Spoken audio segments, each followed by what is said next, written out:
Hello, my name is Lamont Brown, and I'm the greatest motivator on earth. And believe me when I tell you that it's my honor and privilege to be standing here speaking to you today. Let me give you 3 quick reasons why. Number 1, I was born with cancer.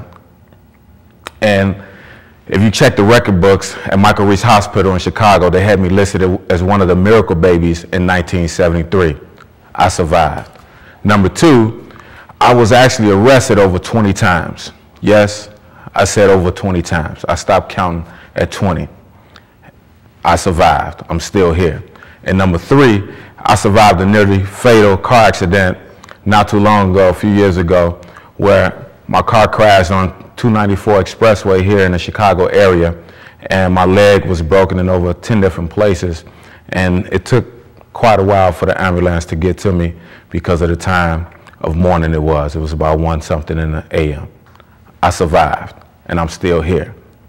And I want to share with you real quickly and briefly 3 reasons why I believe that you can take your life to the next level, because I did so. Number 1 is vision, number 2 is commitment, and number 3 is perseverance. See, you have to have vision. Wherever you're at right now, in your life, you made an appointment to be there. But you have to have vision to get to where you're trying to go. See, it was Helen Keller who said that there's only one thing that's worse than being blind, and that's having eyesight with no vision. See, growing up, people told me that I was going to be just like my father, in and out of jail. People told me that I wasn't going to be anything in life. But you know what? I didn't listen to them. You know, we call them haters, you know, naysayers, doubters. See, by the age of 16, the average person hears over 100,000 negative things. Over 100,000 negative things. You can't do that. You're too tall. You're too short. You have lack of education. You know, your socio-economical background. But as long as you have vision, you can make it to any place in life that you want to, because I didn't stop there. I didn't let those 20 arrests stop me. I went on to become my own barbershop and beauty salon owner. I went on to become my own radio host in 3 different radio stations here in Chicago, including 106.3.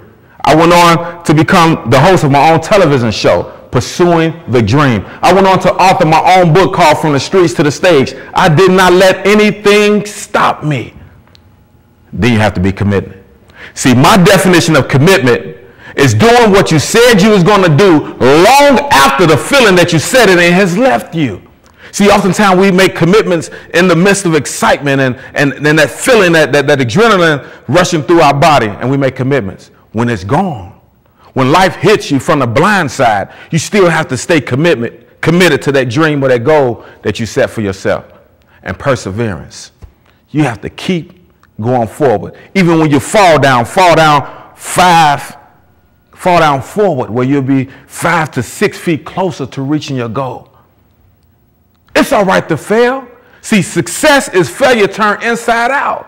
The average millionaire tries 17 different things before he makes his first million. It's all right to quit. Is it? No, it's not. It's all right to give up. Is it? It's not. See, it was Robert Schuller who said that I would rather attempt to do something great and fail than to attempt to do nothing and succeed. The biggest problem is not dreaming. The biggest problem is going to the graveyard, dying, only to realize that you never lived to pursue that dream.